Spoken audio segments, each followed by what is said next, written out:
I walked on the banks of the Tin Can Banana Dock and sat down under the huge shade of a Southern Pacific locomotive to look at the sunset over the Box House Hills and cry. Jack Kerouac sat beside me on a busted, rusty iron pole. Companion, we thought the same thoughts of the soul, bleak and blue and sad-eyed. Surrounded by the gnarled still roots of trees of machinery, the oily water in the river mirrored the red sky. Sun sank on top of final Frisco peaks. No fish in that stream, no hermit in those mounts, just ourselves, roomy-eyed and hung over like old bums. On the riverbank, tired and willy. "Look at the sunflower," he said. There was a dead gray shadow against the sky, big as a man, sitting dry on top of a pile of ancient sawdust. I rushed up enchanted. It was my first sunflower. Memories of Blake, my visions, Harlem and hells of the eastern rivers, bridges clanking Joes, greasy sandwiches, dead baby carriages, black tireless tires forgotten and unretreated. The poem of the riverbank, condoms and pots, steel knives, nothing stainless, only the dank muck and the razor-sharp artifacts passing into the past. And the gray sunflower poised against the sunset, crackly, bleak, and dusty with the smut and smog and smoke of old locomotives in its eye. Cholera, a bleary, spikes pushed down and broken like a battered crown, seeds falling out of its face, soon to be toothless mouth of sunny air. Sun rays obliterated on its hairy head like a dried wire spider web. Leaves stuck out like arms out of the stem. Gestures from the sawdust root. Broke pieces of plaster fallen out of the black twigs, a dead fly in its ear. Unholy battered old thing you were, my sunflower. Oh, my soul, I loved you then.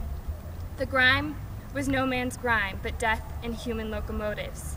And that dress of dust, the veil of darkened railroad, skin, the smog of cheek, the eyelid of black misery, that sooty hand or phallus or protuberance of artificial worse than dirt, industrial, modern, all the civilization spotting your crazy golden crown, and those blear thoughts of death and dusty loveless eyes and ends and withered roots below.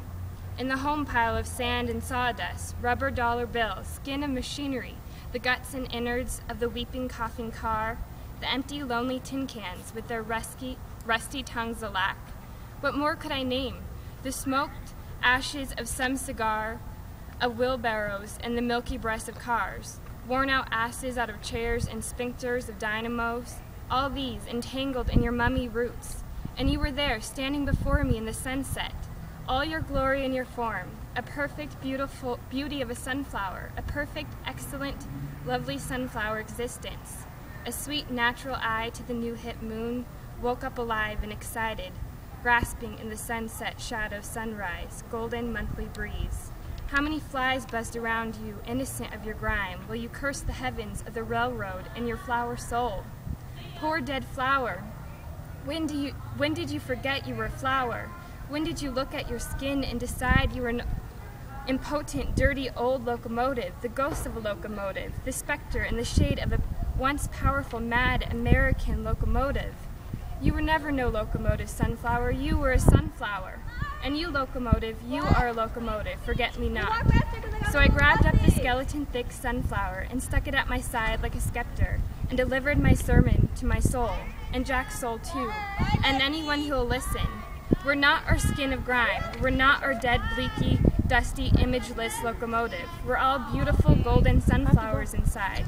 We're blessed by our own seed and golden, hairy, naked accomplishment bodies growing into mad, black, formal sunflowers in the sunset, spied on by our eyes under the shadow of the mad locomotive riverbank, sunset, Frisco, hilly tin can evening sit-down vision.